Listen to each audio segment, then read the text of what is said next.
ഇന്ന് നമ്മുടെ മാങ്ങ കൊണ്ടുള്ള അടുത്തൊരു ഐറ്റമാണ് കാണിക്കുന്നത്.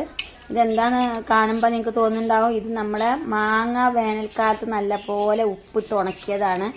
അത് നല്ല ഉണക്കുണ്ട്. ഇതിൻ്റെ ശബ്ദം കേൾക്കുമ്പോൾ തന്നെ അറിയാം, നല്ലപോലെ ഉണക്കി വെച്ച ഒരു മാങ്ങയാണ്. ഇതുകൊണ്ടാണ് നമ്മളിന്ന് മാങ്ങ, എണ്ണ മാങ്ങ എന്ന് പറയും, അടമാങ്ങ എന്ന് പറയും, അതുണ്ടാക്കാൻ പോകുന്നത്. ഇതെങ്ങനെയാണെന്ന് നോക്കാം. നമുക്ക് ബലമുള്ള സാധനമാണ്. അപ്പോൾ നമുക്കിതൊന്ന് സോഫ്റ്റ് ആക്കണം. അല്ലാണ്ട് നമുക്കിതിങ്ങനെ അച്ചാറുണ്ടാക്കിയാൽ നമുക്കിത് കഴിക്കാൻ പ്രയാസമാണ്. അതിന് വേണ്ടിയിട്ട് ഇതിലേക്ക് നല്ല തിളച്ച വെള്ളമാണ് ആദ്യം ഒഴിക്കണം. നല്ലവണ്ണം തിളയ്ക്കണം, പച്ചവെള്ളം ഒന്നും പാടില്ല. അതുകൊണ്ട് നല്ല തിളച്ച വെള്ളം നമുക്കിതിലേക്ക് ഒഴിക്കാം.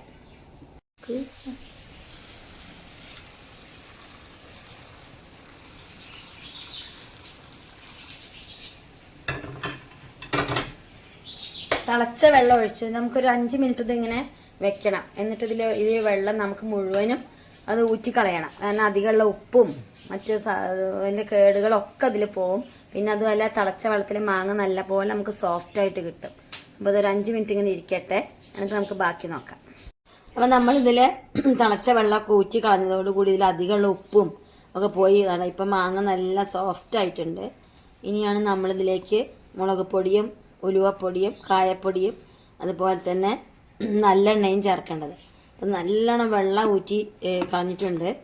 അപ്പോൾ ഇനി നമുക്കിതിലേക്ക് നമ്മുടെ അച്ചാറിന് വേണ്ട സാധനങ്ങളൊക്കെ ചേർക്കാം. അപ്പം നമ്മളൊരു പാനിൽ കുറച്ച് നല്ലെണ്ണ ചൂടാക്കാൻ വെക്കാം. ഇത് ചൂടായ നല്ലെണ്ണയാണ്, ചൂടാറിയ നല്ലെണ്ണയാണ് ഇതിന് ഉപയോഗിക്കേണ്ടത്. ഒരു കുറച്ച് നല്ലെണ്ണ നമുക്കിത് ചൂടാവട്ടെ. ചൂടായ ശേഷം ഇത് ഓഫാക്കി വെക്കാം.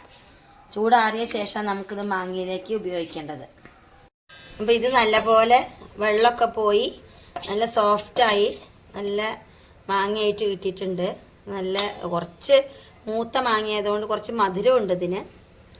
നമുക്കിതിലേക്ക് വേണ്ട സാധനങ്ങൾ ചേർക്കാം.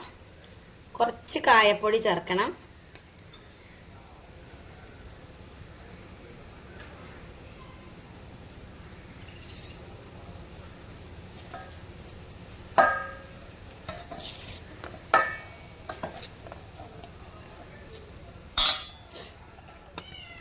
കുറച്ച് ഉലുവ വറുത്ത് പൊടിച്ചത്,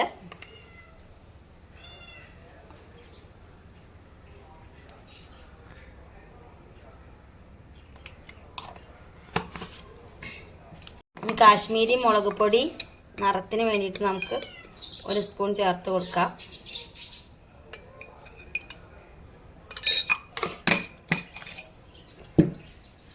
നമ്മുടെ എരിവിന് ആവശ്യമായിട്ടുള്ള നമ്മുടെ സാധാരണ മുളക് പൊടി 2 സ്പൂൺ മുളക് പൊടി ചേർക്കുന്നുണ്ട്. ഇതെല്ലാം കൂടെ നമുക്കൊന്ന് നല്ലപോലെ ഇളക്കണം.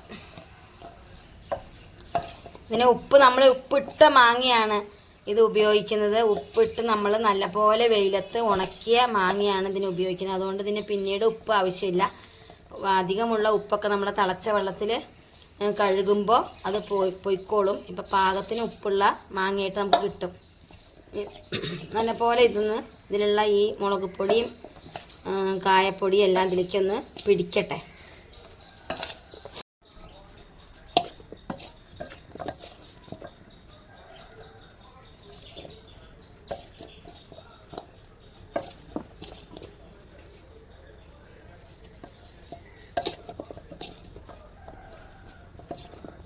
ഇനി ഇതിലേക്ക് നമുക്ക് നമ്മുടെ നല്ലെണ്ണ ചേർക്കണം. നല്ലെണ്ണ ചേർത്ത് കഴിഞ്ഞാൽ ഇത് റെഡിയാവും. നമുക്ക് ചേർത്ത് കൊടുക്കാം.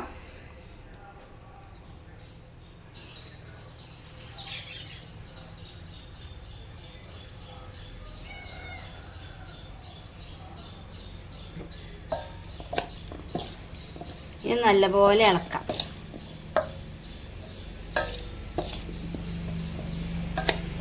ഇത് നല്ല വെയിലത്ത് വെച്ച് ഉണക്കിയെടുക്കുന്ന മാങ്ങ ആയത് കാരണം ഇതൊട്ടും തന്നെ കേട് വരില്ല. നമുക്ക് മാങ്ങയുള്ള സമയത്ത് ഇങ്ങനെ ഉണക്കി വെച്ച് കഴിഞ്ഞാൽ എപ്പോഴാണ് നമുക്ക് ആവശ്യമുള്ളെങ്കിൽ ആ സമയത്ത് നമുക്കിങ്ങനെ എണ്ണമാങ്ങ ഉണ്ടാക്കാൻ സാധിക്കും.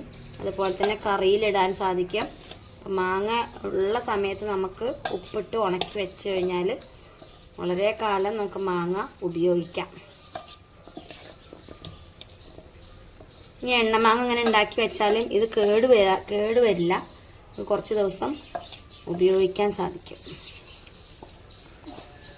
അപ്പോൾ നമ്മൾ എണ്ണമാങ്ങ റെഡി ആയിട്ടുണ്ട്. ഇതിനി കുപ്പിയിലാക്കി വെച്ച് കഴിഞ്ഞാൽ നമുക്ക് വളരെ ദിവസം ഉപയോഗിക്കാം. പിന്നെ ഫ്രിഡ്ജിലൊന്നും വെക്കേണ്ട ആവശ്യമില്ല.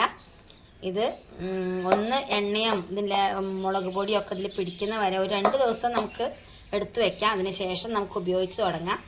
അപ്പം നല്ല സോഫ്റ്റ് ആയിട്ടുണ്ട് മാങ്ങയൊക്കെ. നല്ല സോഫ്റ്റ് ആയിട്ടുണ്ട്. നല്ല ഇതൊരു മൂത്ത മാങ്ങ അതുകൊണ്ട് കുറച്ചൊരു മധുരമുണ്ട്. അപ്പം നമുക്കിത് എണ്ണ മാങ്ങ റെഡിയാണ്. നമ്മളെ മാംഗോ ഐറ്റം നമ്പർ 3 ആണിത്. മുമ്പത്തെ വീഡിയോ കാണാത്തവരുണ്ടെങ്കിൽ അതും കാണാം. അപ്പോൾ ഇത് നമ്മുടെ എണ്ണ മാങ്ങ റെഡി.